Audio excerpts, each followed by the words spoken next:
Welcome to Wonder Education, a non-profit designed to level the playing field. Today's video is titled How to Study for AP/IB/Accelerated Classes in High School. If you like what you see, please leave a comment, like, subscribe, and tell me what I can do to better explain things. Let's begin. The truth is, advanced classes are needed if you want to go to a competitive college. These days, the rigor of your classes matters more than the grades you get. So if a person with a 4.0 GPA from regular classes will be less competitive than a person with a 3.5 GPA but with more rigorous classes. These rigorous classes are often required for scholarship opportunities and will help you go to the best possible college you want to go to. These courses, of course, are much harder than regular courses and will take up more time. You have to be willing to put in the work if you want to get a good grade in those classes and not fail. I'll explain this later, but you simply cannot study for these classes like you would for regular classes. So how to succeed? Obviously, as I said before, you can study for these courses like you would for other classes. I mean, in most classes, from what I have seen in my own high school, is that people will just pay attention in class, um, kind of review for 10-15 minutes before the test, and they'll do fine. They'll get either a low B or a high B or a low A. In these classes, you have to hit the books. Okay, you can't just. I mean, I'm not talking about before the test. You have to be consistently reviewing throughout the class, throughout the school year, in order to have any chance at success.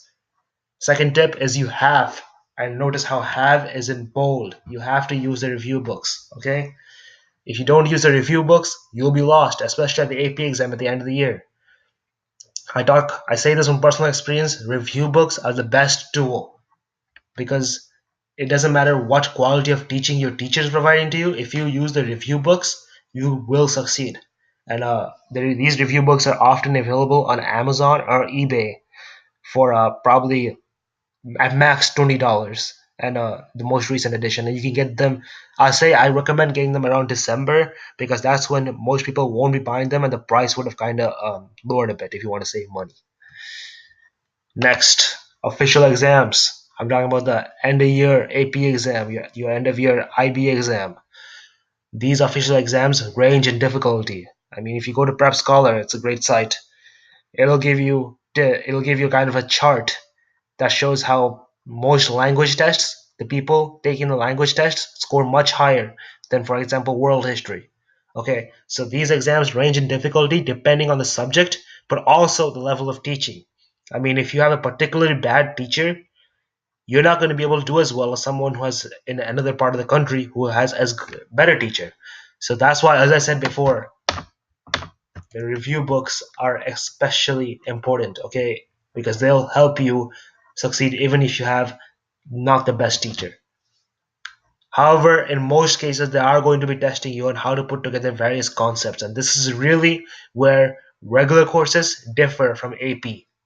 Because in regular courses, it goes by chapter, okay? You learn one chapter, you take a test, you're done with that chapter. You can forget about it, move on to the next. But in AP and IB courses, you have to really memorize everything from the beginning of the year, and that beginning of the year part is going to connect to the end of the year. I mean, there's no you have to memorize the vocab. This is why I said you can't just study each individual chapter. You have to be consistently reviewing throughout the year if you want to have a good chance on the AP exam. And that's it. If you like the video, please like, comment, and subscribe, and I'll see you all.